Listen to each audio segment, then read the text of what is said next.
नमस्कार दोस्तों, स्वागत है आपका मेरे चैनल पर। आज मैं आपको बताने वाला हूं टेस्टिकुलर ट्यूमर या फिर अंडकोश का ट्यूमर जो पुरुषों में पाया जाता है उसके बारे में। ये बहुत ही ज़्यादा अनकॉमन ट्यूमर है, बहुत कॉमन नहीं कहेंगे इसे, बहुत ही कम लोगों में देखने को मिलता है। लगभग 1% केसेस ऐसे होते हैं जो पूरी बॉडी में ट्यूमर होते हैं, उनका 1% ऐसे ट्यूमर्स होते हैं जो टेस्टिकुलर ट्यूमर्स होते हैं। लेकिन इस पे फोकस करने के लिए क्यों ज़रूरत है, ये इसलिए क्योंकि बहुत ही अच्छा ट्यूमर होता है, बहुत ही ट्रीटेबल होता है। अगर इसी सही टाइम पर डायग्नोस करके ट्रीट कर देते हैं तो इसका प्रोग्नोसिस बहुत अच्छी होती है और लाइफ नॉर्मल रहती है। टेस्टिकुलर ट्यूमर के ऑपरेशन या फिर जो भी अवेलेबल मॉडलिटी हैं जैसे कीमोथेरेपी, रेडियोथेरेपी, इस टाइप की चीज़ें यूज़ करके इस ट्यूमर से बचा जा सकता है और ट्यूमर होने के बाद भी नॉर्मल ज़िंदगी जी जा सकती है।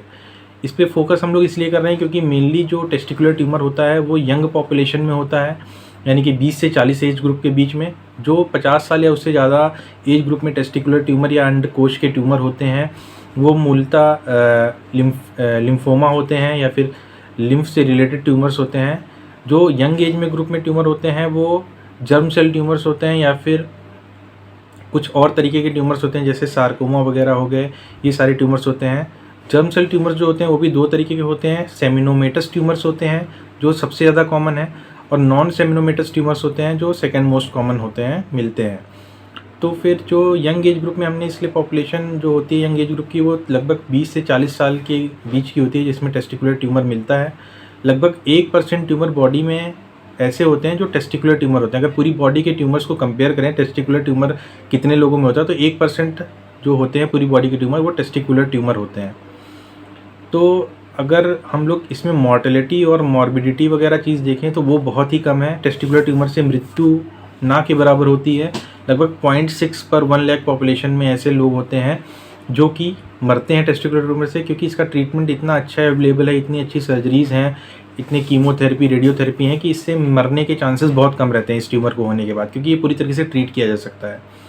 95% केसेस जो होते हैं वो जर्म सेल ट्यूमर होते हैं, और जो जर्म सेल ट्यूमर होते हैं 90%, उनमें से 2 से 10% ऐसे भी होते हैं ट्यूमर्स जो टेस्टिस के अलावा बाकी बॉडी में होते हैं। 90% तो टेस्टिस में होते हैं जर्म सेल ट्यूमर, लेकिन 2 से 10% ट्यूमर्स वो टेस्टिस के बाहर होते हैं, जहाँ की मेनली मीडियास्टिनम में या फिर रेट्रोपेरिटोनियम में। इनका अगर हम जब आज के नए ज़माने में प्लेटिनम बेस्ड कीमोथेरेपी होती हैं, सिस्प्लेटिन, कार्बोप्लेटिन वगैरह, इनके आने के बाद से इनका जो क्योर रेट है वो बहुत ज़्यादा बढ़ गया है। लगभग 10 से 80% केसेस में कीमोथेरेपी काम करती है और अच्छा रिस्पॉन्स रहता है। जो मीडियन एज ग्रुप होती है वो 34 ईयर्स होती है टेस्टिकुलर ट्यूमर के लिए, और जो 50% केस होते हैं मोस्टली वो 20 से 34 साल की एज ग्रुप में देखने को मिलते हैं। जैसा कि मैंने बताया कि 50 साल से अगर ज़्यादा एज है तो फिर उसमें लिम्फोमा होगा, ना कि जो है इस तरीके से जर्म सेल्स ट्यूमर होंगे, उसमें लिम्फोमा होगा मेनली। एज का जो पीक होता है टेस्टिकुलर ट्यूमर का वो 3 पीक्स होते हैं। पहला पीक होता है 2 से 4 ईयर, यानी कि छोटे बच्चों में भी टेस्टिकुलर ट्यूमर देखने को मिलता है। तो पहला पीक 2 से 4 साल के बच्चे में होता है। दूसरा पीक वो यंग एज ग्रुप जिसके बारे में मैं बता रहा हूँ 20 से 40 साल के एज ग्रुप में होता है। तीसरा पीक होता है 50 साल के एज ग्रुप पे। और हाईएस्ट इंसिडेंस देखें अगर तो वर्ल्ड में अगर कंपेयर करें तो डेनमार्क, नॉर्वे, स्विट्ज़रलैंड और ईस्टर्न यूरोप और एशिया में ये सबसे ज़्यादा टेस्टिकुलर ट्यूमर देखने को मिलता है। अगर रेस की बात करें तो यंग जो वाइट मैन होते हैं, ज्यूज़ होते हैं, या अफ्रीकन अमेरिकन जो होते हैं रेस, उनमें ज़्यादा टेस्टिकुलर ट्यूमर देखने को मिलता है in comparison to Asians. Predisposing factor की अगर बात करें तो क्रिप्टो ऑर्किडिज्म, यानी कि जो टेस्टिस होता है नॉर्मल स्क्रोटम में ना हो करके ऊपर हो कहीं, या फिर जो डिसेंट का जो चैनल होता है उस चैनल में कहीं फंसा हो, या फिर पेट के अंदर टेस्टिस रह गया हो, नीचे स्क्रोटम में आ ही ना पाया हो, तो उन केसेस में टेस्टिकुलर ट्यूमर होने के चांसेस ज़्यादा रहते हैं।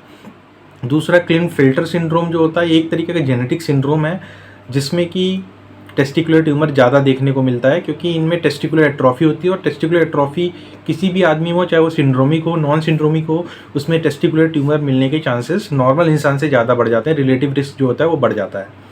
अगर किसी को पॉजिटिव फैमिली हिस्ट्री है, भाई में या पिता में या चाचा में, फर्स्ट डिग्री या सेकंड डिग्री रिलेटिव्स में अगर टेस्टिकुलर ट्यूमर है तो उस इंसान में भी टेस्टिकुलर ट्यूमर होने के चांसेस ज़्यादा रहेंगे नॉर्मल जो पॉपुलेशन है, जनरल पॉपुलेशन है, उससे।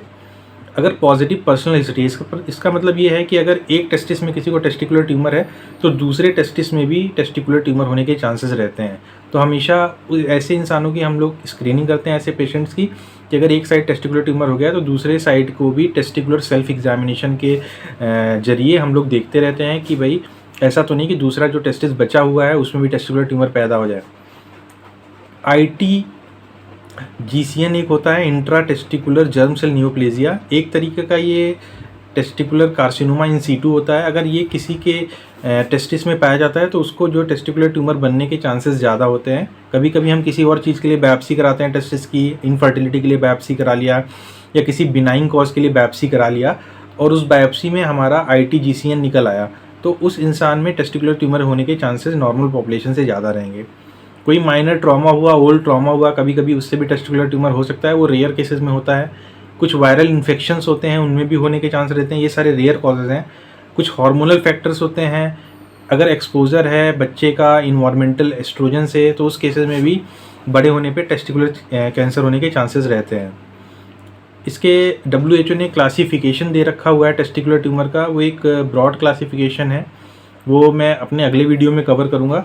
अगर आपको मेरा ये वीडियो अच्छा लगा हो तो मेरे चैनल को सब्सक्राइब कीजिए, बेल आइकन दबाइए और शेयर कीजिए। Thank you.